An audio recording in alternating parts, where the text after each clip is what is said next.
ملتي هفته إسان أموغا مفعول ربي ديما سببا أمة الظلم ميدا أمرت الدلقين مقوم إسلام ماتي كفا دولا مني رماني براجولين سلا بدل أيانا قمدو تازيا شرا تازيا تيجو بورو كيس جرا بورو جرا وان مركانا نما دوركو جرا وان قلبي نما جمسو جرا هاتو أكمل جيسو كم نوان كان دبي جبانا مالف دلقة ميوان نخون مالف أيانا إيدا جل ما يجارس تكو فيسبوك رتلال بقى أيانا إسنين جه إيدا جه أرمن نخي يكمل جوبتا جه أيانا دينغ دندبر أيانا تو أيانا تو دندبر رجويا لمدرو أيانا سن أولا دنام تقولي بقى إسنين جه أولا ساعم مچيسه جويا لم أوسم بولي مندي ساعوبته wajji jireenya baga isiniin ga'e je'an kalees arraman kiyya gubataa jenna waan hedduun mariifachiisu beeku maaliif dalagame maaliif wanni sun mudate hin beeknu nuti ergaa hedduu islaamni fi kiristaanni isfaaltii irratti bahee wajji fure kun nama liqinfamanii fi jiran gizee hunda nama batachaan ta'ina hadaraa wanni sanii mudu maaliif khubbaa tana guyyuu ka dhiitaa oolan jennaan isiitu keeysisiitu qullaadhaa jenna keeysisii duwwaa waan ta'e silaa cirrachi amma achi guutanii feestaala tokko hidhanii lafa kaanii dhiituu ni dandeessa miilaan si caba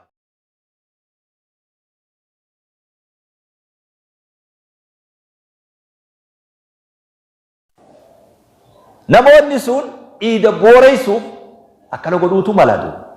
hin beektu ati waan wanni waa dalaganiif kana qofaami namoonni hedduun finfinne irratti dhufee iftaarri amma edana 29 iftaara guddaan akka Itoophiyaatti 29 himi garuu kalaame 29 iftaarri kun akka fashalu dalaguutu mala isin gala waan anju iftaarri baay'inni islaamaa keessa mul'atu kun akka islaamni baay'inni isaa Itoophiyaa keessatti mul'atu namni fedhu waan jiruuf iftara san fashaltu ta'utu mala iida finfinne irra salaatuuf namoonni hedduun deemaa jiru namoonni biyya alaatis itti dhufaa jiru ka'id iska'id sagantaa jettu akkana kanaaf naafi atillee quba qabaatu baan warri qooda irraa fudhatuttuma jiraa beek namni laafan islaamii laafan biyya seenaan jiru sagantaan iidaa tabaay'inni ummataa keessa mul'atu tun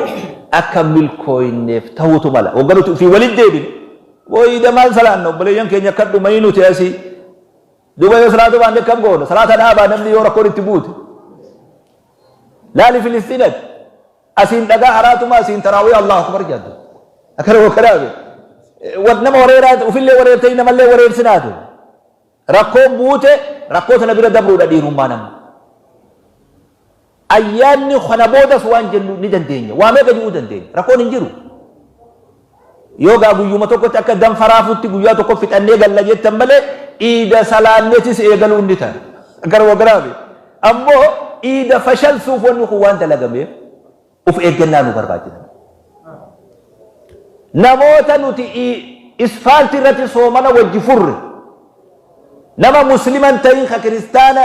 nutti sharrakee soomana nu wajji fureessanii wajjiin akka wallolluudha wanni barbaadame akka ija walitti baafnu akka ija keessa wallaallu santu barbaadamaa jira ta'uutu mala ani waan ufii yaadu sii mujjira san ta'uutu mala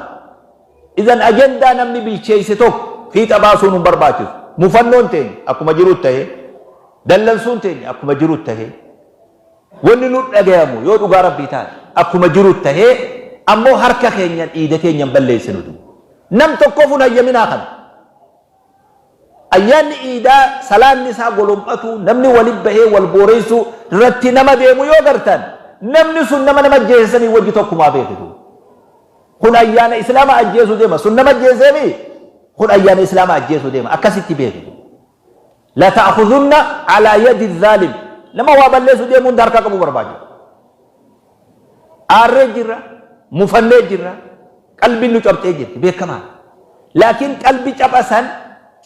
magaaluma teenya gabbuufnee kunis asii rabshaa godhee haaranis achi magaalaa rabbashee khawwannitis rabbashee adaamas khafinfinneetis muraanni jara sanii guutame jechuudha nasi galee uf eeggannaan deemuu nu barbaachisa ayyaana keenya kabajaan baana kabajaan galla tokko nama wardiyyaa ayyaana iidaa ta'uu qaba nama gara malee deemu sagalee isaa gara malee deemu yoo waa balleessuu deemu namni isa bira jiru dhaabuu jechuun danda'u qaba waan godhu namni islaamaa wal mariyatee godha malee akkanuma tuutumti takka waan feetu rabbiin bar wa amruhum shuuraa baynahum jeeban gaafa mooxaasan magaalaan tun guutuun dirree iidatti hiriiran bane maal jedhan wal mariyannee osoo geebni tokko hin jigin hiriira baanee galle sagalee teenya dhageessifne namni hoggaa waa hojjetu wal mariyatee waa hojjetu namni waan takka ergaa hogga dabartu namni gandaan lafaa tufjuu kun rakkoo qaba akkasitti beekite ganduma gandaan bakka jiruun eenyutu isaan tokko taatara eenyu islaamummaan nama itti gaafatamu hin qabdu magaalaa tana ulamaa jira hayyootaa jira majlis dhimma islaamaa jira namni ganda keessatti namni dire dhawaa keessa jiru majlisa dire dhawaa wajji deemuu qaba ulamaa dire dhawaa wajji deemuu qaba dire dhawaa keessa taa'a nama biroo wajji walitti hidhatee ajandaa achi asitti noofa yoo je tokkoffaa rakkoo hawaasummaa isa jira mataa isaatiif sheekha tokko khaxarafa Itoophiyaa jiru ajaja sheekha saniitiin dire dhawaa keessa deemu namni yoo jiraat kuni dubbii ergaa birootu kun ergaa birootu akka nama diiniif laffa ufin fakkeessina hadaraa wanni isinii mu'an akka nama hawwii diiniif deemuu ufin fakkeessanii dogoggorsanii islaamallee dogoggoraan godhina rab iidateenya booda hiriira baana yoo jennu wal mariyannee qindeessinee nama hiriira san itti gaafatama fudhatu goonee bulchiinsa mootummaa dire dhawaa beeksifnee hiriirri keenya asirraa ka'ee ilaa asii deema mariin namni waa dalagatu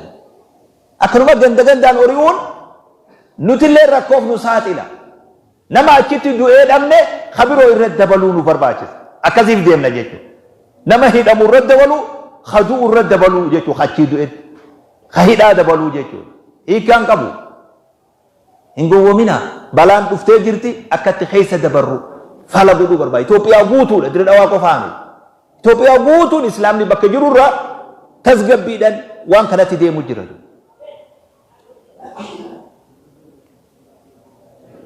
ayyaana iidaa akka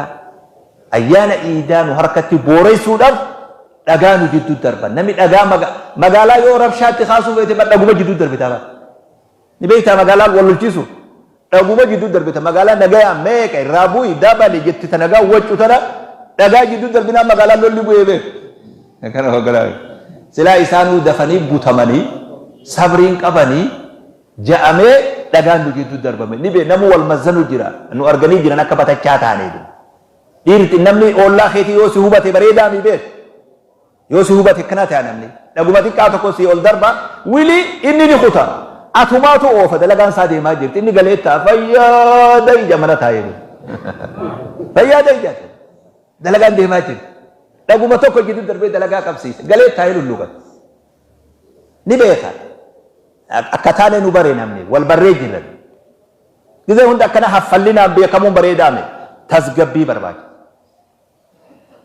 jaarsa taa'ee manguddummaa haasa'uu dhufee tokko gurratti hasaase ilmi kee du'e jeenitu شوف أنا دبين هم أقدر تي يارسل إيجا أمتها تاعي هاسو جد ديما أولا جين هاسو وسا أشمراتي دي بيجار شوف نمني أوجا وادلهم ميرو متى دي كاتو كو والا كاولون بريدا دامي وامبر والآنو دندينج وفي رد لينا دو خلافو إيدي تاني تسقبين بانا تسقبين قلن سقلين مفنو دا رقونو رد لغمتي والمريانة إنديسنة أيانا قدا وفرد برسنة كان هو كلامي مريد أن هجن وان هجن مريد أن هجن واني هجن ما زبلو بتشاته وقب ودو غافا موت آسان إيانسي خير يسون هجر أولي خون النفتر يارا لا فسني غافا سن قامت إملال جسون دي زيرون أباز زاني وان سن ديسوتو تنهوري يو إيانسا غافا سنو رانف نبي إيان سمان إيانو خنو خبو أبوسو تهو قبا مريد أنغوني خإرقاء فكيسا قبو خبكاقو تهو قبا مالي أيانو مخينيا خإيدا بليسني أولا خينيا وجه ولم مفني warra biyya bulchu wajji waliin mufannee dachii waliin laayinee guyyaa as deemu gana teenya wal'aan namoota san wal'aan akkas hin taanu nama dhagaa jidduu darbanii baara isaan ta'uun feesisu iiddi teenya tasgabbiin baanaa tasgabbiin gallaa oollaa wajjin nagaya qabnaa namni rakkoo dalage bakka jiru jira kana moo kalaame abbaan rakkoo dalage achitti mootummaa yoo jala deemtee dhugaa jirtu bakka kanatti hin baafne rakkoo as booda jirtu tan wal xaxaa deemu nu dura isaan rakkiftitu nu dura isaan rakkisuu ta'e biyya rakkisuu ta'e ana bifana laalee deemnee ayyaana keenya tasgabbiin akka adda gallu jechuu barbaada jazakumullahu khair